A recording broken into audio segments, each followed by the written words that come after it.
அண்ணாமலை கூப்பிட்டாருன்னா நிச்சயமாக நம்ம சம்பந்தமாகவும் தம்பிகள்கிட்ட பேசுவோம், முடிவெடுப்போம். ஏன்னா அவர் இறங்கி அடிக்கிற ஆள், எதுவும் பார்க்க மாட்டார். கொள்கை கோட்பாடோட போய் நம்ம திமுகலாம் சேரலை. விஜயை மாற்றம்னு கொண்டு வந்திருக்காங்கல்ல, ஏன் ஐபிஎஸ் படித்த அண்ணாமலைஜி வரக்கூடாதா? நிச்சயமாக நம்மளாம் ஆதரவு கொடுப்போம். இப்போ இருக்கக்கூடிய மத்திய இணையமைச்சர் முருகன் எத்தனை பேர்த்துக்கு தமிழகத்தில் வேலை வாங்கி கொடுத்தாரு, லிஸ்ட்டு கொடுக்க முடியுமா? ஆனால் தொடர்ச்சியாக இப்போது ஒரு 5 வருஷத்தை முடித்து அடுத்த வருஷத்துக்கு தயாராகிட்டார். எப்படி இருக்கும்? ஒருத்தர் எழுதியிருந்தார் சமூக வலைத்தளத்தில், கிட்னிக்கு ஏதோ ஆப்ரேஷனுக்காக அவங்கள தொடர்பு பண்ணியிருக்காரு, வானதி சீனிவாசனி, அவங்களையும் ஃபோனே எடுக்கலை. அப்படிங்கும்போது எப்படி அதையே ஒரு திமுககாரர் செஞ்சு கொடுத்துருக்காப்புல, டெல்லியில் மூவ் பண்ணி அங்கே எம்பியாக இருக்கவர் செஞ்சு கொடுத்துருக்காருன்னு அவர் எழுதுகிறார். அப்போ ஏன் மக்களுக்கு வேலை செய்யாமல் நீங்கள் எம்எல்ஏவா எம்பியா மத்திய அமைச்சராக இருந்து என்ன பிரயோஜனம்? அப்படிங்கும்போது அந்த கட்சி கரையுது. இதுதான் நடக்குது. பாரதிய ஜனதா கட்சி மோடிஜி அமித்ஷாஜிலாம் கூப்பிட்டு பேசுகிறாங்களே, என்ன பேசியிருப்பாங்க? திரும்பவும் தலைவர் தரேன்னு சொல்லியிருக்கலாம், மத்திய அமைச்சர் பொறுப்பு தரேன்னு சொல்லியிருக்கலாம். இது எல்லாமே விட்டுட்டு மக்களுக்காக வரேன்னு வராங்களே, நீங்கள் சொல்கிற ஆட்களும் இருக்கலாம், அவங்களையும் மற்றவங்களையும் ஒப்பிடக்கூடாதுல்ல. போய் உட்காரதுக்குள்ளேயே க்ளோஸ் பண்ணி நீங்கள் பிஜேபி கூட்டணியில் இருக்கீங்கும் போது அவர்களுடைய அணுகுமுறை இருக்குது பாருங்கள், என்னுடைய விஷயத்துலேயே முரண்பாடாக இருக்குது. அவங்க சந்திக்கவே விரும்பலை. அப்படிங்கும்போது அவங்க இன்றைக்கி எல்லாத்தையும் இழந்து நிற்கிறாங்க. அதுதான் நான் என்னுடைய பார்வையில் அவங்க எனக்கான ஒரு மரியாதை எனக்கு கொடுத்துருந்தாங்கன்னாவே ஒட்டுமொத்தமாக அவங்க மற்றவங்களையும் அதே மாதிரியே பார்த்துருப்பாங்க. அப்படி தான் எனக்கு தோணுது. அப்போக்கி அண்ணாமலை தலைவராக இருந்தப்போ, பாரதிய ஜனதா கட்சியினுடைய தலைவராக இருந்தப்போ, யாருப்பா எதிர்கட்சி தலைவர்னா அண்ணாமலைஜி தான். அப்படி இறங்கி அவர் ஃபைட் பண்ணார். அங்கே இருக்கக்கூடிய மத்திய இணையமைச்சராக இருக்கட்டும், இப்போ மாநில தலைவராக இருக்கக்கூடிய மரியாதைக்குரிய நயினார் நாகேந்திரனாக இருக்கட்டும், நான் சொன்ன மாதிரி தான் நம்மளுடைய காலே அட்டன் பண்ண மாட்டாங்க. அப்படியான சூழல் தான் இருந்துச்சு. எதுக்கு இருக்கிறோம்? இப்போ நான் இருக்கேன்னா நான் என்னால் அட்டன் பண்ண முடியலன்னா ரிட்டன் கூப்பிட்ருவேன். ஆனால் அண்ணாமலைஜிக்கிட்ட ஒரு நல்ல பழக்கம் இருக்கும், பிஏ எடுத்துருவார், ரீசனை சொல்லிடுவார், திரும்ப கூப்பிட்ருவாங்க. நம்ம ஒரு கட்சியினுடைய தலைவர் அவங்கள தொடர்பு பண்ணும் போதே தொடர்பு பண்ண முடியலன்னா, சாமானிய ஒருத்தன் ஒரு பிரச்சனைக்காக பேசுகிறான்னா எப்படி பேச முடியும்?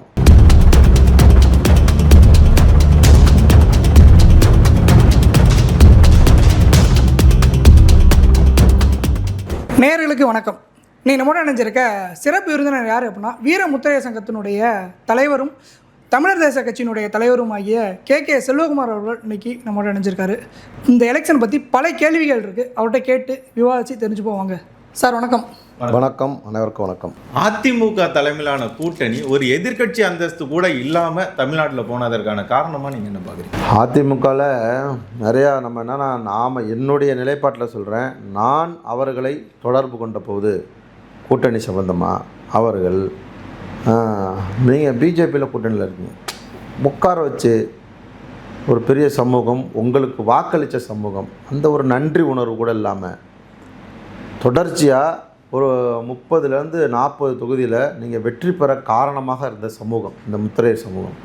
உட்கார வச்சு என்ன பண்ணணும்? போன முறை நெக்காப் த மூமெண்ட்டில் சீட்டு இல்லை, இந்த முறை தம்பியை கூப்பிடுங்க, நாம் அந்த சமூகத்திற்கு ஒரு வாய்ப்பு கொடுப்போம். வாக்களித்த சமூகம்ல தொடர்ச்சியாக வாக்களித்த சமூகம், எம்ஜிஆர் காலத்திலேருந்து எம்ஜிஆர், ஜெயலலிதா, இப்போ எடப்பாடியார் வரைக்கும் தொடர்ச்சியாக அதிகப்படியான வாக்குகளை யார் கொடுக்குறாங்கன்னா முத்திரையர் சமூகம் தான் கொடுக்குறாங்க. அப்போ உட்கார வச்சு என்னன்னு பேசி ஒரு சட்டமன்ற உறுப்பினருக்கான வாய்ப்பை கொடுத்துருக்கலாம். போய் உட்காரதுக்குள்ளேயே க்ளோஸ் பண்ணி நீங்கள் பிஜேபி கூட்டணியில் இருக்கீங்கும் போது அவர்களுடைய அணுகுமுறை இருக்குது பாருங்கள், என்னுடைய விஷயத்துலேயே முரண்பாடாக இருக்குது. அவங்க சந்திக்கவே விரும்பலை. அப்படிங்கும்போது அவங்க இன்றைக்கி எல்லாத்தையும் இழந்து நிற்கிறாங்க. அதுதான் நான் என்னுடைய பார்வையில் அவங்க எனக்கான ஒரு மரியாதை எனக்கு கொடுத்துருந்தாங்கன்னாவே ஒட்டுமொத்தமாக அவங்க மற்றவங்களையும் அதே மாதிரியே பார்த்துருப்பாங்க. அப்படி தான் எனக்கு தோணுது. இப்போ அதிமுக கூட்டணியில் வெற்றி பெற்றவங்களே ராஜினாமா பண்ணிட்டு போய் தாவேக்காவில் போய் ஜாயின் பண்ணுறாங்க. இன்னொன்று ஒரு சில பேர் ராஜினாமா பண்ணிட்டாங்க, இன்னும் ஒரு சில கட்சிகளுக்கு போகாமல் இருக்காங்க. இந்த கிட்டத்தட்ட பார்த்திங்கன்னா அந்த அதிமுகவுடைய கிராஃப் பார்த்திங்கன்னா அம்மா இறந்ததுக்கப்புறம், ஜெயலலிதா அம்மா இறந்ததுக்கப்புறம் அந்த கிராஃபுங்கிறது ஏற்றமாக இருக்குது அப்படின்னு பார்த்தோம்னா கண்டிப்பாக கிடையாது. அது எல்லாருமே ஏற்றுக்கக்கூடியது. இறங்கு முகத்தில் இருக்குல்ல, அது என்ன காரணம்? நீங்கள் தனிப்பட்ட முறையில் என்ன நினைக்கிறீங்க? அதுவும் திமுக கூட்டணியில் அதிமுக கூட்டணி திமுக கூட்டணி வந்தனால அதுக்கான காரணம் அவருடைய எடப்பாடியாருடைய தனிப்பட்ட அணுகுமுறைன்னு ஒன்று இருக்குங்களே. ஆமாம், அது வெளியே போனவங்க, இப்போ முன்னாள் சுகாதாரத்துறை அமைச்சர் விஜயபாஸ்கராக இருக்கட்டும், அவருடைய அணுகுமுறை, அவரை போய் பேசும்போது அவர் மற்ற சீனியர் லீடர்ஸு சொல்கிறத அவர் அவாய்ட் பண்ணுறாரு அப்படின்னு சொல்கிறாங்க. இந்த மாதிரி பண்ணலாம் அப்படிங்கும்போது தேர்தல் நேரத்தில் அதை உடனே அதுக்கான பதிலே சொல்லாமல் போகிறாரு அப்படிங்கிற மாதிரியான ஒரு கருத்தை அவங்க முன்வைக்கிறாங்க. அது ஒன்று. ரெண்டாவது, திமுக ஆட்சி இருக்கும்போது எதிர்க்கட்சியாக தானே இவங்க இருந்தாங்க. ஆமாம், முழுசாக இறங்கி எதிர்க்கட்சியாக இறங்கி அடிக்கலை. இந்த மாதிரியான ஒரு சூழல் அப்போக்கி அண்ணாமலை தலைவராக இருந்தப்போ, பாரதிய ஜனதா கட்சியினுடைய தலைவராக இருந்தப்போ, யாருப்பா எதிர்க்கட்சி தலைவர்னா அண்ணாமலைஜி தான். அப்படி இறங்கி அவர் ஃபைட் பண்ணார். அப்படி அரசியலை உற்று நோக்காமல் சூழல் அப்படி விட்டாங்க. இந்த மாதிரியான காரணங்கள் ப்ளஸ்ஸு இவங்க சொல்கிறத கேட்கலங்கும் போது அவங்களுக்குள்ளேயே சில முரண்பட்ட கருத்துக்கள், முரண்பாடுகள் வரும்போது அவங்களுக்குள்ள ஒரு மனக்கசப்பாகி இன்றைக்கி வெளியே போயிருக்கார். சுகாதாரத்துறை அமைச்சர் வெளியே போயிருக்கார் பாருங்கள். அதெல்லாம். ரெண்டாவது, அவங்களுக்கு பர்சனலாக தொழில் இருக்கும், நிறைய தொழில் பண்ணுவாங்க. அந்த ஆட்சியாளர்கள் வந்த பிறகு அவங்களுக்கு நம்மளால் பிரச்சனை, அவங்களால நமக்கு பிரச்சனை வரலாம். நாமளே போய் அதில் சேர்ந்துட்டோம்னா ஓரளவுக்கு தொழில் பிரச்சனைகளாவது சமாளிச்சுக்கலாம். அதானே நான் பார்க்குறேன். இன்றைக்கி போய் எல்லோரும் சேர்றாங்கன்னா எல்லாத்தையும் பின்புலத்தை பார்த்திங்கன்னா அவங்களுக்கு குறைஞ்சபட்சம் ஒரு 5 தொழிலாவது இருக்குது. அப்படி இருக்கும்போது கான்ட்ராக்டாக இருக்கலாம், எதுவாக வேணால் இருக்கலாம். எல்லாம் போய் அங்கே உழுவுறாங்கன்னா காரணம் என்ன? எதையாவது பண்ணி சம்பாதிக்கணும், மக்களுக்கு சேவை பண்ணணும்லாம் யாரும் போன மாதிரி எனக்கு தெரியல. நாம் நம்ம தொழிலை காப்பாற்றிக்கணும், இருக்க பணத்தை கொஞ்சம் அதிகரிக்கணும், நாம் பவரில் இருக்கணும். மக்களுக்கு ஆர்ப்பாட்டம் போராட்டம் பண்ணணும், மக்கள் பிரச்சனைகளை எடுத்துகிட்டு போகணும்னு யாரும் நினைக்கல. அதுதான் இந்த கூட்டணி மாறி போகிறாங்க பாருங்கள், கட்சி மாறி போகிறாங்க பாருங்கள். அவங்க முழுக்கவே சுய லாபத்துக்காக தான் போகிறாங்க. அதுதான் நடந்துக்கிட்டு இருக்கு. இப்போ எப்பயுமே பொதுவாக பார்த்தா அப்படின்னா தேர்தல் நேரத்தில் சீட்டு கொடுக்கல, எனக்கான முக்கியத்துவம் கொடுக்கல, மதிக்கலை அப்படின்னு சொல்லி தேர்தல் நேரத்தில் தான் கூட்டணி மாறுது, கட்சி மாறுது, அந்த மாதிரி விஷயங்கள் கொஞ்சம் நிறையா நம்ம பார்த்துருப்போம். ஆனால் இந்த முறை 2026 சட்டமன்ற தேர்தல் முடிஞ்சதுக்கப்புறம் நிறைய காட்சிகள் இப்போ நம்ம சமீபத்தில் பார்த்துட்டு வரோம். அதுவும் அதிமுகவில் பார்த்தோம், அதுக்கடுத்து பார்க்குறோம் அப்படின்னா பாஜகவில் பார்க்குறோம். அதுவும் குறிப்பாக சொல்ல போனால் அண்ணாமலை அவர்கள் கட்சியை விட்டு வெளியே வந்ததுக்கப்புறம் பாஜகவும் அந்த இறங்கு முகத்தை சந்திச்சுட்டு வருது. நீங்கள் நினைக்கிறீங்களா? நிச்சயமாக. இப்போ நான் ஏற்கனவே சொன்னது தான், அங்கே இருக்கக்கூடிய மத்திய இணையமைச்சராக இருக்கட்டும், இப்போ மாநில தலைவராக இருக்கக்கூடிய மரியாதைக்குரிய நயினார் நாகேந்திரனாக இருக்கட்டும், நான் சொன்ன மாதிரி தான் நம்மளுடைய காலே அட்டன் பண்ண மாட்டாங்க. அப்படியான சூழல் தான் இருந்துச்சு. எதுக்கு இருக்கிறோம்? இப்போ நான் இருக்கேன்னா நான் என்னால் அட்டன் பண்ண முடியலன்னா ரிட்டன் கூப்பிட்ருவேன். ஆனால் அண்ணாமலைஜிக்கிட்ட ஒரு நல்ல பழக்கம் இருக்கும். பிஏ எடுத்துருவார், ரீசனை சொல்லிடுவார், திரும்ப கூப்பிட்ருவாங்க. ஏதாவது ஒரு விஷயத்துக்கு பேசுகிறோன்னா ரிட்டர்னு கூப்பிடுவாங்க. ஆனால் அந்த பழக்கம் இவங்கக்கிட்ட கிடையாது எப்போவுமே. அப்படி இல்லாத சூழ்நிலைங்கும் போது நம்ம ஒரு கட்சியினுடைய தலைவர் அவங்கள தொடர்பு பண்ண முடியலன்னா, சாமானிய ஒருத்தன் ஒரு பிரச்சனைக்காக பேசுகிறான்னா எப்படி பேச முடியும்? அதுக்கான தனி எண்கள் இருக்கானா? கிடையாது. அப்போது மக்கள் பிரச்சனைகளை செவி கொடுத்து கேட்காத ஒரு தலைவர்கள், ஒரு மத்திய இணையமைச்சர் இருக்கும்போது அந்த கட்சி நிச்சயமாக வலுப்பெறாது. இப்போ அண்ணாமலைஜி வெளியே வந்தோன்னே பார்த்திங்கன்னா மாநில பொறுப்பாளர்லாம் வெளியே போகிறாங்க. அப்போது மிகப்பெரிய மத்திய அரசாங்கத்தை கையில் வச்சுருக்கு. ஆனால் இங்கே இருக்கக்கூடிய சூழல் டோட்டலாகவே தமிழகத்தில் பொறுத்த வரைக்கும் மாறி இருக்குது, பாரதிய ஜனதா கட்சியை பொறுத்த வரைக்கும். அப்படிங்கும்போது அது அந்த மாதிரியான மற்ற கட்சிகளை மாதிரி இங்கே இருக்கவங்களும் வெளியே போக தான் செய்வாங்க. அவங்க மாநில தலைமை ஒரு முடிவு பண்ணி ஒரு சரியான ஆளை இங்கே போட்டு, அமைச்சராக இருந்தாலும் அமைச்சரால் 4 பேர் பயன் பெறணும்ல. கண்டிப்பாக. இல்லீகலாக இருந்தாலும் லீகலாக. இப்போ இருக்கக்கூடிய மத்திய இணையமைச்சர் முருகன் எத்தனை பேர்த்துக்கு தமிழகத்தில் வேலை வாங்கி கொடுத்தாரு? லிஸ்ட்டு கொடுக்க முடியுமா? ஆனால் தொடர்ச்சியாக இப்போது ஒரு 5 வருஷத்தை முடித்து அடுத்த வருஷத்துக்கு தயாராகிட்டார். எப்படி இருக்கும்? போய் கேட்குறோம், ஒரு உதவின்னு போகிறாங்க. ஒருத்தர் எழுதியிருந்தார் சமூக வலைத்தளத்தில், கிட்னிக்கு ஏதோ ஆப்ரேஷனுக்காக அவங்கள தொடர்பு பண்ணியிருக்காரு, வானதி சீனிவாசனி, அவங்களையும் ஃபோனே எடுக்கலை.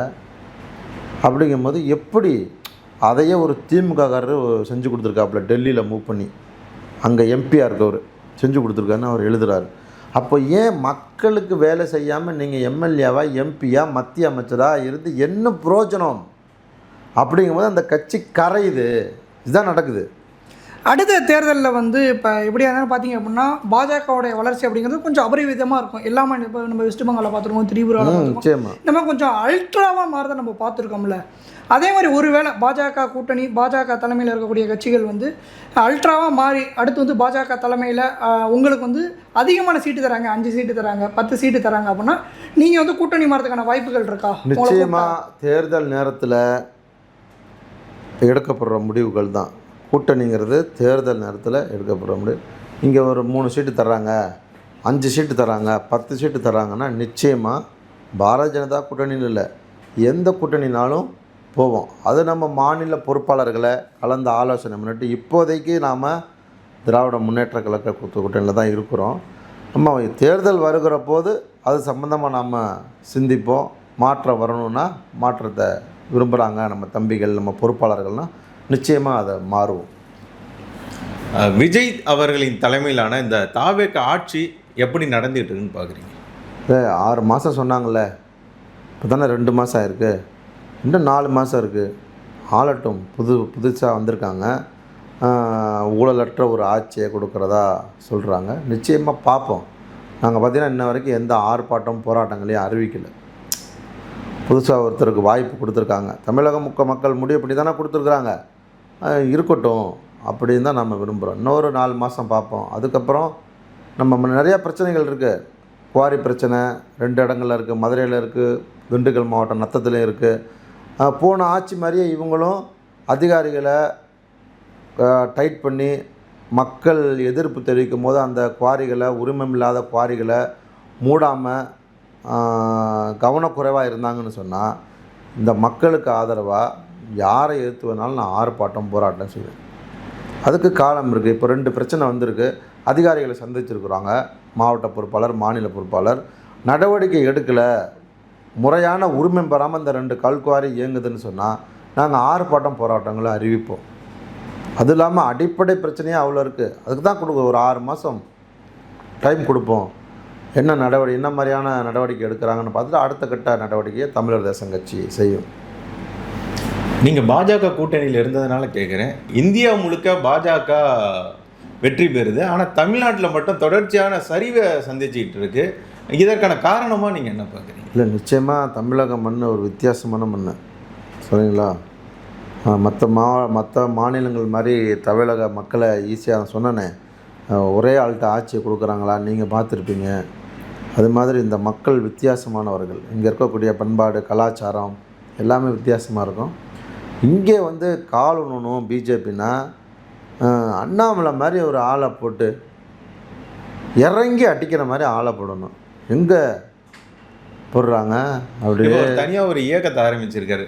அதை எப்படி? நிச்சயமாக நான்லாம் அவருக்கு ஆதரவு கொடுப்பேன், சரிங்களா? அவரும் ஊழலற்ற ஆட்சி, ஒரு ஐபிஎஸ் பதவியை திறந்துட்டு வந்து மக்களுக்காக நிற்கிறாரு. ஒரு பெரிய கட்சி கூப்பிட்டு சமாதானம் பண்ணும்போது கூட அவர் வெளியே வந்து மக்களுக்காக நிற்கும்போது அவருக்காக நிச்சயமாக கூட்டணிலாம் வரும்போது அண்ணாமலை கூப்பிட்டாருன்னா நிச்சயமாக நம்ம சம்பந்தமாகவும் தம்பிகள்கிட்ட பேசுவோம், முடிவெடுப்போம்.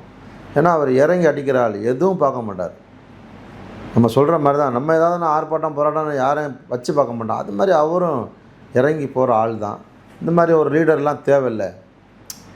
விஜயை இப்போ மாற்றம்னு கொண்டு வந்திருக்காங்கல்ல, ஏன் ஐபிஎஸ் படித்த அண்ணாமலைஜி வரக்கூடாதா? அப்படியே ஆனால் ஒரு சூழலை தான் நம்மளும் எதிர்பார்க்குறோம். நிச்சயமாக நம்மளாம் ஆதரவு கொடுப்போம்.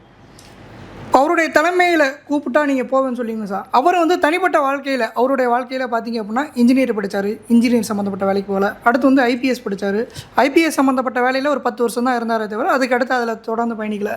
அடுத்து பாஜகவுக்கு வந்து அதுக்கு இடையிலேயே வந்து வீத லீடர் ஆரம்பித்து அதை நடுவில் விட்டுட்டு பாஜகவில் சேர்ந்தார். பாஜகலுமே தொடர்ந்து பயணிக்கல.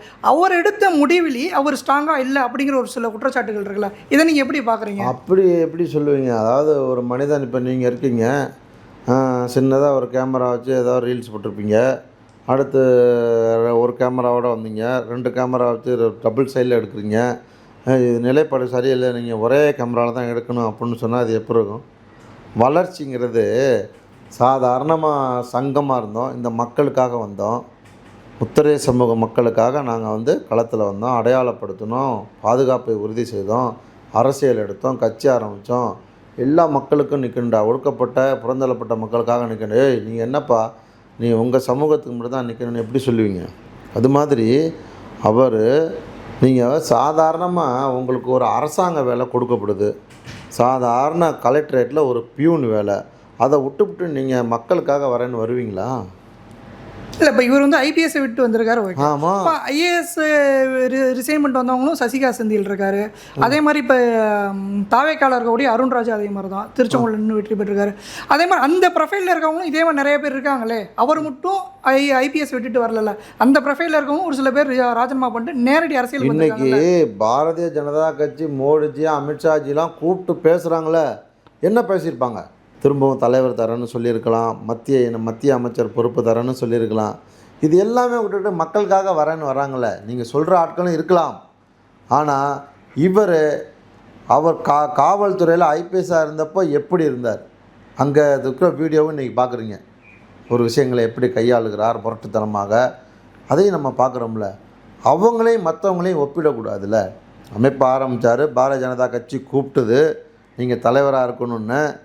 இங்கே வந்து அரசியல் பண்ணார் தமிழ்நாடு முழுக்க. எப்படி எகுரும் அவருடைய பேச்சுக்கள்லாம், நல்லா தானே போச்சு. திடீர்னு 3 வருஷம் முடிஞ்சோன்னே ஒன்று அவரை மத்திய அமைச்சராவது ஆக்கியிருக்கலாம், ஆக்கி விட்டுருந்தாலும் நல்லா இருந்திருக்கும் தமிழக அரசியல். அப்படி இல்லாமல் முடக்கும் போது, அந்த உட்கட்சி பூசலால் முடக்கிற போது, அப்போ அவர் என்ன பண்ணுறாரு?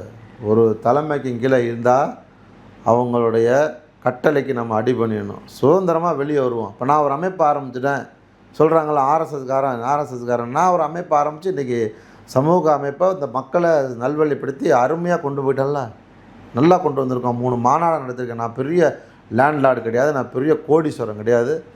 மக்கள்கிட்டே பணத்தை வாங்குகிறோம், மாநாடு நடத்துகிறோம், நல்லா போய்கிட்டு இருக்குல்ல. 73,000 ஓட்டு ஒரு விஜய் அலை அடித்த போது கூட இந்த மக்கள் எனக்கு போட்டிருக்கான்ல, அதெல்லாம் இருக்குல்ல. அதனால் மாற்றம் கொஞ்சம் கொஞ்சமாக ஒரு மனிதனுடைய மாற்றம் அரசியல் ரீதியாக வந்திருக்கிறாரு. நீங்கள் அப்படியே இருந்திருக்கலாமே அப்படின்னு சொல்லக்கூடாது. அடுத்த கட்டத்துக்கு போகிறாங்க. அது வளர்ச்சி தான் தவிர வேற ஒன்றும் இல்லை. உங்கள் சமுதாய மக்கள் சார்பாக நீங்கள் இந்த 3 மாநாடுகள் நடத்துன சொல்கிறீங்க. இன்னும் மக்களுக்கு தெரிய வேண்டிய, சமுதாயத்துக்கு செய்த முக்கியமான சில நிகழ்வுகளை சொல்ல முடியும்? தம்பி, இது இந்த முத்தரையர் சமூக மக்கள் 1,25,00,000 பேர் இருக்கிறார்கள். அதில் 80,000 90 லட்சம் பேர் வாக்காளராக இருக்காங்க அப்படின்னு நாங்கள் எங்களுடைய சர்வேயில் சொல்கிறோம். இந்த மக்கள் நாங்கள் வருவதற்கு முன்னால் என்ன செஞ்சீங்கன்னு கேட்குறீங்க பாருங்கள். வருவதற்கு முன்னால் அதிமுகவினுடைய வாக்கு வங்கிகளாக இருந்தாங்க, கொஞ்சம் திமுகவினுடைய வாக்கு வங்கிகளாக இருந்தாங்க. இவர்கள் அதிமுகவாக இருக்கலாம், திமுகவாக இருக்கலாம், தேசிய கட்சிகளாக இருக்கலாம், காங்கிரஸ் பிஜேபியாக கூட இருக்கலாம். இவர்களுடைய வாக்குகளை மட்டும்தான் பயன்படுத்தினார்களே தவிர இவர்களை அரசியல்வாதியாக கூட ஆக்கலை.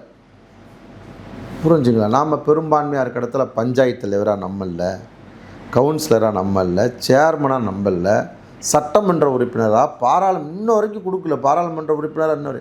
இப்படியான சூழல் இருக்கும்போது இந்த மக்கள் தமிழ்நாடு முழுக்க இவ்வளோ பேர் இருக்கிறாங்க. எங்கள் முத்தரையர் மக்கள் எங்கேப்பா சீட்டு கொடுக்கணும்? அதிமுக திருச்சியில் கொடு, ஒரு 5 சீட்டு கொடு, 3 சீட்டு கொடு, அவ்வளோதான், திருப்தி ஆயிரும் அவன். இப்படி தான் இருந்துச்சு. இன்றைக்கி இதெல்லாம் மாற்றிருக்கிறோம். தாவேக்கால 8 பேர்த்துக்கு சீட்டு கொடுத்ததா சொல்கிறாங்க முத்தரையர்களுக்கு. ஒரு தம்பி வெற்றி பெற்றிருக்கிறார். அதே மாதிரி திமுகவில், அதிமுகவில், இப்படி இந்த மக்களை இவ்வளோ பெரும்பான்மையாக இந்த மக்கள் இருக்கிறார்கள். எத்தனையோ அமைப்பு இருக்கும். 1906 ஆரம்பித்தான்னு சொல்லுவாங்க முத்தரையர் மகாஜன சங்கம்னு. ஆமாம், அவர்கள்லாம் இந்த மக்களை அடையாளப்படுத்தலை. வீர முத்தரையர் முன்னேற்ற சங்கம் வந்த பிறகு எங்கெல்லாம் இந்த மக்கள் இருக்கிறாங்களோ அங்கெல்லாம் ஒரு போர்டு, ஒரு கொடி கம்பம் அடையாளப்படுத்திடும். அடையாளப்படுத்தப்படும் போது இந்த மக்களை வச்சு அரசியல் பண்ணுற அரசியல்வாதி சும்மா இருக்க மாட்டான், இந்த மக்களை தாக்குவான். அப்போ இந்த மக்களுக்கான பாதுகாப்பை உறுதி செய்யணும். அடையாளப்படுத்துகிறோம், பாதுகாப்பை உறுதி செய்கிறோம். ஆட்டோமேட்டிக்காக என்ன ஆவான்? அவன் அரசியலாகவும் வெளியே வருவான், அதிகாரிகளாகவும் அரசு ஊழியராகவும் வெளியே வருவான், படிப்பான், சுதந்திரமாக படிப்பான். இவனுக்கான பாதுகாப்பு அடையாளத்தை நாம் ஏற்படுத்தும் போது இதுதான் நம்ம மிகப்பெரிய வேலையை. யார்கிட்ட வேணாலும் கேளுங்க, தமிழ்நாடு முழுக்க முத்தரையர் சமூக மக்கள்கிட்ட, மற்ற அரசியல்வாதி, மற்ற சமூக மக்கள்கிட்ட கேட்கும்போது இந்த மக்களை எங்கெல்லாம் இருக்கான அடையாளப்படுத்தினது யாருன்னா வீர முத்தரையர் முன்னேற்ற சங்கம்னு மட்டும்தான் சொல்லுவோம். இதுக்காக எவ்வளோ பிரச்சனைகளை சந்தித்து இன்றைக்கி கொண்டு வந்திருக்கிறோம். முத்திரையர்களுக்கு திராவிட முன்னேற்ற கழகத்தில் சீட்டு தர நிலையை கொண்டு வந்தது யாருன்னா வீர முத்திரையர் முன்னேற்ற சங்கம் தான். அதிமுகவிலும் ஒரு சீட்டு கொடுக்கப்பட்டது. அதுக்கு காரணம் யார்? அந்த அமைப்பு கிடையாது, வீர முத்திரையர் முன்னேற்ற சங்கம் தான். அதை பற்றி தான் இப்போ நான் கேட்கலான்றேன் சார். இப்போ நீங்கள் ஒருவேளை நீங்கள் அதிமுக கூட்டணியில் தொடர்ந்து பயணிச்சிருந்தா அதிமுக கூட்டணியில் உங்களுக்கு ஒரு சீட்டு கிடச்சிருக்கும், இந்த ஒரு மனக்கசப்பு ஏற்பட்டிருக்காதே அப்படின்னு எப்போயாவது நீங்கள் நினச்சிருக்கீங்களா? நிச்சயமாக நினச்சிருக்கேன். ஏன்னா இந்த மக்கள் அதிமுகவினுடைய வாக்கு வங்கிகளாக தான் இருந்தாங்க தமிழ்நாடு முழுக்க. அப்படிங்கும்போது அங்கே சீட்டு கிடச்சிருந்துச்சுன்னா நிச்சயமாக வெற்றி பெற்றிருப்பேன். ஏன்னா மணச்சநல்லூருங்கிறது முத்திரையர் சமூகமும் அதிகமாக இருக்கக்கூடிய ஒரு தொகுதி. மணச்சநல்லூர் அது வேறு எந்த தொகுதியோ ஒரு தொகுதியை நான் நின்ன திருமயத்தை கேட்டிருப்பேன். புரியுதா? நான் நின்ன திருமயம் தொகுதியை எனக்கு கொடுங்க அப்படின்னு கேட்டிருப்பேன். நிச்சயமாக வெற்றி பெற்றிருப்பேன். இருந்தது வருத்தம், நான் கொடுத்துருந்தா ரெட்டலை நம்ம ஆளுங்களுக்கு தெரியும். இப்போ உதயசூரியனை கொண்டு போய் நாங்கள் ஒரு 25% பேர் தான் தெரியும்னு வச்சுங்க. எஃபர்ட் போட வேண்டியது அதுனா போட தேவையில்ல. அப்போ ரெட்டலை போட்டு வந்துட்டோம்பா. இன்றைக்கி ரெட்டலைக்கு போடுறவங்கள கூட உதயசூரியனுக்கு போட வச்சுருக்கோம் அத்தந்த சட்டமன்ற தொகுதியில். அப்படி தான் நம்ம வேலை செஞ்சுருக்கோம். அதனால் வருத்தம் இருக்குது. நிச்சயமாக அவங்க நம்மளை பயன்படுத்தி இருக்க வேண்டும். முத்தரையர் சமூக மக்களால் பலன் பெற்றவர்கள் அதிமுகவினர். இந்த முத்தரையர் சமூக மக்கள் பயன்பெறுகிற வகையில் எனக்கு சட்டமன்ற உறுப்பினருக்கான வாய்ப்பை மதிப்புக்குரிய எடப்பாடி பழனிசாமி அவர்கள் வழங்கியிருக்க வேண்டும். இது அவர் இந்த சமூகத்துக்கு செய்ய வேண்டிய தலையாய கடமை, பொறுப்பு. அதை அவர் செய்யலை, தவறிட்டார். இந்த குற்றச்சாட்டை நீங்கள் அதிமுக மட்டும் சொல்கிறீங்களா இல்லை பாஜகவையும் சேர்த்து சொல்கிறீங்களா சார்? ஏன்னா பாஜக கூட்டணியில் இப்போ அங்கே சீட்டு கொடுத்துட்டாங்க, இப்போ நமக்கு கொடுக்கலையே அப்படிங்கும் போது அந்த குற்றச்சாட்டை நீங்கள் பாஜக பக்கமும் திருப்புறீங்களா? நிச்சயமாக பாரதிய ஜனதா கட்சி தொடர்ச்சியாக நான் கூட்டணியில் இருக்கிறேன். அவர்களுக்காக பேசுகிறாங்களே எடப்பாடி பழனிசாமிகிட்ட. எனக்காக பேசியிருக்கணும்ல. சீட்டை ஒன்று கொடுங்க, ஒரு சீட்டை 3 சீட்டை கொடுங்க சொன்னால் கேட்க போகிறாரு. இவங்க அதுவும் பேச மாட்டாங்க. இவர்கள் அடுத்தவர்களுக்காகவும் பேச மாட்டாங்க, அவங்க கட்சிக்காரங்களுக்காகவும் பேச மாட்டாங்க. புரிஞ்சுங்களா? நான் இப்போ ஒரு தலைவராக இருக்கேன்னா நீங்கள் ஒரு உதவி கேட்டு என்கிட்ட வரீங்கன்னா என்னால் முடிந்த அளவு அதை செய்யணும். யாரோ ஒரு ரிப்போர்ட்டர் தானே, எதுக்கு இந்த தம்பிக்கு செஞ்சுக்கிட்டு? அப்படி இல்லை. உதவிங்கிறது எப்போ கேட்க மாட்டானான்னு காத்திருக்கணும். எவனாவது உதவின்னு கேட்க மாட்டானான்னு நான் காத்திருப்பேன். அது எந்த சமூகமாக இருந்தாலும் சரி, எந்த மதமாக இருந்தாலும் சரி, யாராக இருந்தாலும் சரி, உதவின்னு எங்கள்கிட்ட வரும்போது எங்களால் எவ்வளோ முடியும், ஒரு தலைவராக, சமுதாயத்தினுடைய தலைவராக, கட்சியினுடைய தலைவராக, என்னுடைய அதிகாரம், என்னுடைய பவர் என்ன, அந்த அளவுக்கு அந்த வேலையை நான் செஞ்சு கொடுக்கணும்ல. எதுவுமே செய்ய மாட்டேன், என்னை யாருமே சந்திக்கக்கூடாது அப்படின்னு அப்படி தான் இருக்காங்க இன்றைக்கி பிஜேபியில் இருக்க தமிழக தலைவர்கள், மத்திய அமைச்சர்லாம் ஒன்றும் செய்கிறதில்ல. எதுக்கு நீ அமைச்சராக இருக்கிற? உன்னால் 10 பேர் பலன் பெறணும். இன்றைக்கி போய் பாருங்கள், முன்னாள் அமைச்சர் நேரு வீட்டில் 100 பேர் நிற்கிறான். ஏதாவது ஒரு ஆப்ளிகேஷனாக நிற்கிறான்ல. அப்படி உங்களை தேடி யாரும் வரதில்லையே. காரணம், மக்களுக்கு செய்கிற அரசியலுங்கிறது மக்களுக்கு செய்கிற சேவை. அதை பாரதிய ஜனதா கட்சி, தமிழக பாரதிய ஜனதா கட்சி முதல்ல உணரணும். அதைத்தான் நம்ம சொல்லுகிறோம். இப்போ நீங்கள் சார் இப்போ திமுக கூட்டணியில் பயணிச்சிருக்கீங்கள, அதே நேரத்தில் நீங்கள் அதிமுக கூட்டணியில் பயணிச்சிருந்தால் நத்தம் தொகுதியில் வெற்றி பெற்றிருப்போம் அப்படின்னு நினைக்கிறீங்களா? அதிமுக கூட்டணிக்கு பேசினா நத்தம் தொகுதியை நான் கொடுத்துருக்க மாட்டாங்களே. நத்தம் விஸ்வநாதன் துறை அமைச்சர் அவர் ஆனால் அமைப்பு செயலாளர் பொறுப்பில் இருக்கார். ஆமாம். அதனால் அதை எனக்கு கொடுக்க மாட்டேங்க. வேறு தொகுதியை கொடுத்துருப்பாங்க. திருமயம், இந்த மாதிரி வேறு திருமயம், அறந்தாங்கி, பேராவரணி, பட்டுக்கோட்டை, இந்த மாதிரி தொகுதி எனக்கு கொடுத்துருப்பாங்க அதிமுகவில் போனால். ஏன்னா நத்தம் தொகுதி தந்திருக்க மாட்டாங்கல்ல. அவர் ஒரு சீனியர் லீடரில். கண்டிப்பாக. ஆமாம். முத்திரையர் சமூகம் எங்கெல்லாம் அதிகமாக இருக்கோ அதே இடத்துல முக்குளத்தூர் சமுதாயமும் கொஞ்சம் அதிகமாக இருக்கக்கூடிய ஏரியா தான் இருக்குது. நீங்கள் அதாவது கே செல்வகுமார் முத்திரையர் சமூக மக்கள்கிட்ட எந்த அளவுக்கு ஒரு பரிவு பாசம் காட்டுறாரோ அதே அளவு தேவேந்திர குல வேளாளர் மக்கள்கிட்டையும் காட்டுறீங்க, ஒற்றர் சமூக மக்கள்கிட்டையும் காட்டுறீங்க. ஆனால் கொஞ்சம் தள்ளி போய் பார்த்தோம் அப்படின்னா தேவர் மக்கள்கிட்ட, முக்குளத்தூர்கிட்ட அந்தளவுக்கு அந்த பரிவு பாசம் அப்படிங்கிறது இல்லைல்ல. அது என்ன காரணம் சார்?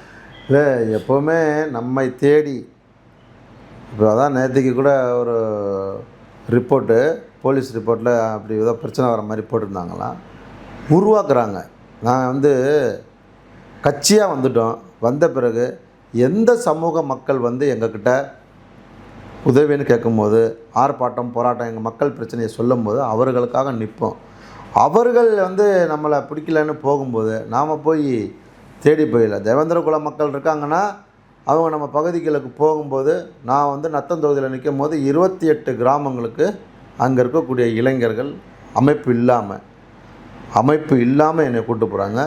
2 அமைப்புகள், முக்கியமான 2 அமைப்புகளுடைய தலைவர்கள் அண்ணன் நமக்காக பேசுவார். அவங்க சொன்ன வார்த்தை, ஆனால் சட்டமன்ற உறுப்பினராக எங்கள் மக்களுக்காகவும் பேசணும், நிச்சயமாக நான் பேசுவேன் அப்படின்னு சொன்னோடனே 28 கிராமம் பெரியவர்கள், ஊர் பூசாரிகள், ஒரு நாள் டைம் ஒதுக்குறேன். காலையில் 6 மணிலேருந்து மதியானம் 12 மணி வரைக்கும் 28 ஊர் கோயிலுக்கும் போய் சாமி கும்பிட்டு போகிறேன். 50 ஓட்டோ 100 ஓட்டோ அந்த கிராமங்களில் போட்டாங்கல்ல. அப்படி என்னிட்ட நான் கேட்காமலே அவர்கள் எனக்காக வந்து நிற்கிறாங்க. அவர்களும் கேட்காம, தேவேந்திர வேளாண் சமூக மக்களும் கேட்காம இது ஒரு பிரச்சனைங்க நான் போய் நிற்கிறேன். அது மாதிரி முக்குளத்தூர் சமூகம் மட்டும் இல்லை, வேறு எந்த சமூகமும் எங்கக்கிட்ட அவர்களோட பிரச்சனைகளுக்காக எங்கள்கிட்ட வரும்போது நிச்சயமாக அவர்களுக்காகவும் நிற்போம். பாகுபாடெல்லாம் கிடையாது, நிச்சயமாக நிற்போம். அவங்க வரணும், நம்மளாக தேடி போகிறதில்ல. அவங்க வந்து ஒரு சில விஷயம் சொல்லும் போது தொடர்ச்சியாக நம்ம அதை பிடிச்சிட்டு நிச்சயமாக அவர்களுக்காகவும் நம்ம களத்தில் நிற்போம். அவங்க எதிரிலாம் கிடையாது. யார் வந்தாலும் அவர்களுக்காக தமிழர் தேசமாக வீரமுத்தரையர் முன்னேற்ற சங்கமாக நாங்கள் நிற்போம். நீங்கள் பார்க்கும்போதே தெரிந்து பெரிய சிறந்த ஆன்மீகவாதின்றது தெரியுது, தேசம் சார்ந்து சிந்திக்கக்கூடியவராக இருக்கீங்க. ஆனால் திமுகன்றது சனாதன ஒழிப்பு அந்த கொள்கையில் உறுதியாக இருக்கிறாங்க. தமிழகம்னு சொல்லிடக்கூடாது, தமிழ்நாடுன்னு சொல்லணும். தமிழ்நாடுன்றது தனிநாடுன்ற மாதிரியான சிந்தனையில் இருக்கக்கூடியவங்க. இதை எப்படி பார்க்குறீங்க? உங்களோட மனநிலையை அதை ஏற்றுக்குச்சா திமுகவை? இல்லை, நாம் கொள்கை ரீதியாக நம்ம கட்சி அமைப்பு வேறு, கூட்டணிங்கிறது வேறு. அப்படி தானே எல்லாம் பண்ணுறாங்க. இப்போ நான் சார்ந்திருக்கிற சமூகம், என் சமூகத்தை சார்ந்திருக்கிற சமூகம், இவர்களுக்காக தேர்தல் நேரத்தில் முடிவு செய்ய வேண்டியிருக்கு. அதுக்காக ஒட்டுமொத்தமாக போய் பெரியார் கொள்கையை ஏற்றுக்கிறோமா, தனி தமிழ்நாட்டை, அதெல்லாம் இல்லை. தேர்தல் அரசியல் நிச்சயமாக அவங்களோட கூட்டணி, அவ்வளோதானே தவிர நம்ம அவர்களோடையே போயிட்டோம் திராவிட கழகம் மாதிரி அப்படிலாம் கிடையாது. நாம் தேர்தலுக்காக, நம்ம மக்களுக்காக, நம்ம ஆர்ப்பாட்டம் போராட்டம் பண்ணி நம்ம மக்களை, நம்ம கட்சி வளர்ச்சி பாதையை கொண்டு போகிற போது திராவிட கட்சிகள் உங்களுக்கு வாங்க இல்லைன்னா கொடுப்பாங்களா சீட்டு தரேன்னு சொல்லும்போது நம்ம அதுக்காக களமாடுறோம். நான் வந்து இந்த தொகுதியை தவிர்த்து ஒரு 10 தொகுதிக்கு பிரச்சாரத்துக்கு போனேன். 8 சட்டமன்ற தொகுதியில் 8 பேர் வெற்றி பெற்றுக்கிறாங்க. தஞ்சையில் மட்டும் 4 தொகுதி 2 நாள் பிரச்சாரத்துக்கு போனேன். எல்லா 4 பேருமே சட்டமன்ற உறுப்பினர். வரத்தநாடு, பட்டுக்கோட்டை, பேராவூரணி, பாபநாசம், இப்போ அமைச்சராக இருக்கார் ஜாஜகானா, இஸ்லாமிய சகோதரர், அவர் தொகுதிக்கு ஒரு நாள் போனேன். ஒரு 5000 பேரோட பிரச்சாரம். இப்படி நமக்கு ஒரு அங்கீகாரம் கொடுக்கும்போது அவர்களுக்காக நாமும் களத்தில் நின்னோம். ஆனால் தவிர அவங்க கொள்கை கோட்பாடோடு போய் நம்ம திமுகலாம் சேரலை. ஆமாம். இப்போ நீங்களும் தமிழர் தேசம் கட்சி அப்படின்ட்டு தான் சார் வச்சுருக்கீங்க. அவங்களும் தனி தமிழ்நாடு அப்படிங்கிற ஒரு கோரிக்கையில் இருக்காங்க. இதிலேருந்து கொஞ்சம் இப்போ விலகிருக்காங்கன்னு கூட சொல்லலாம். இப்போ 2 பேரும் தனி தமிழ்நாடு வேணும் அப்படின்னு சொல்லி ஒன்றா போராட்டம் பண்ணுறதுக்கு வாய்ப்பு இருக்குது அந்த மாதிரி எதுவும்? நிச்சயமாக கூட்டணிங்கிற பேரில் அவங்க ஆர்ப்பாட்டம் போராட்டங்களை முன்னெடுத்து எங்களை அழைக்கிற போது நாம் ஆர்ப்பாட்டம் போராட்டங்களில் நாம் எங்கள் மாநில பொறுப்பாளர்களை கலந்து ஆலோசித்து நிச்சயமாக கலந்துப்போம். இல்லை, அது வந்து தனி தமிழ்நாடு கோரிக்கையாக இருக்குது அப்படின்னா அது நீங்கள் நிச்சயமாக அதெல்லாம் இனிமேல் எடுக்க மாட்டாங்க. எங்கே எடுக்க போகிறாங்க? விஜய் மாதிரி தான் சொல்லணும் உங்களுக்கு. சனாதன ஒழிப்பு ஒன்று, அடுத்தது வந்து திருப்பரங்குன்றம் தீபத்தூணில் தீபம் ஏற்றக்கூடாது. இந்த 2 நிலைப்பாட்டில் திமுக இருக்குது. இது குறித்து உங்களுடைய நிலைப்பாடு என்ன? இல்லை, நம்ம என்னென்னா பாரம்பரியமாக அந்த திருப்பரங்குன்றம் மலையில் என்ன நடந்ததோ அதை நடத்தணும். இப்போ இருக்கக்கூடிய அமைச்சரும் கூட அதெல்லாம் அலோவ் பண்ண மாட்டோன்னு சொல்லியிருக்கிறார். திருப்பரங்குன்றம் மலைன்னா அது எல்லா உலகம் முழுக்க தெரியும். அது தமிழ் சமூக மக்கள், இந்துக்கள் வழிபடுகிற மலை தான் திருப்பரங்குன்றம். 6 படை வீட்டில் அது ஒன்று தானே முதல் படையே. அதான் அங்கே இப்போ புதுசாக இந்த பிரச்சனை வரும்போது இதை 2 இஸ்லாமிய சகோதரர்கள்ட்டையுமே பேசி, நான் போய் நத்தம் தொகுதியில் போகும்போது அங்கே இருக்கக்கூடிய சிக்கந்தர் அப்படின்னு சொல்கிறாங்கல்ல, அங்கே இருக்கக்கூடிய அஸ்ரத்துன்னு சொல்லுவாங்க மதகுரு, அவர் என் கூட பிரச்சாரத்துக்கு வரும்போது நான் அந்த சிக்கந்தருங்கிற பேரை இங்கே ஒரு 300 பேர்த்துக்கு வச்சுருக்கிறேன், எங்களோடையும் அது தொடர்புடையதான் அப்படின்னு அவங்க சொல்கிறாங்க. அவங்க நம்பிக்கை அது. இப்போ நம்ம நம்பிக்கை அறியப்படுறது முதல் படை வீடு. அப்போ இதை உட்காந்து இதை பேசி இதுக்கான தீர்வை காணணுமே தவிர இதை அரசியலாக்கவே கூடாது என்னை பொறுத்த வரையில். அவங்களும் சொல்கிறாங்க. ஒரு 2-3 முறை நான் போகும்போது என் கூட பிரச்சாரத்துக்கு வந்த நத்தம் தொகுதியில் அஸ்ரத்து, இங்கே நான் நிறையா குழந்தைங்களுக்கு சிக்கந்தர்னு பேர் வச்சுருக்கிறேன் அப்படின்னு சொல்கிறார். ஒரு இடத்துல கூட அவர் பேசினார், அது சம்மந்தமாக, அந்த மலை சம்மந்தமாக கூட பேசினார்.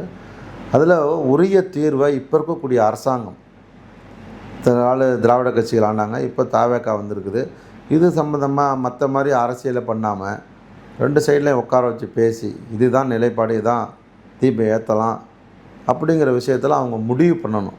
ஆன்மீக குருமார்களை வச்சு, அது நம்ம சைடில் இருக்கலாம், இஸ்லாமிய சைடில் இருக்கலாம், உட்கார வச்சு வருவாய்த்துறை வச்சு போலீஸை வச்சு உட்காந்து பேசி சம்மந்தமாக முடிவெடுக்கணும். ஆமாம். உங்களுடைய பொன்னான நேரத்தை ஒதுக்கி பல தகவல்களையும் கருத்துக்களையும் நம்முடன் பகிர்ந்து கொண்டது ரொம்ப ரொம்ப சந்தோஷம். நன்றி நன்றி நன்றி.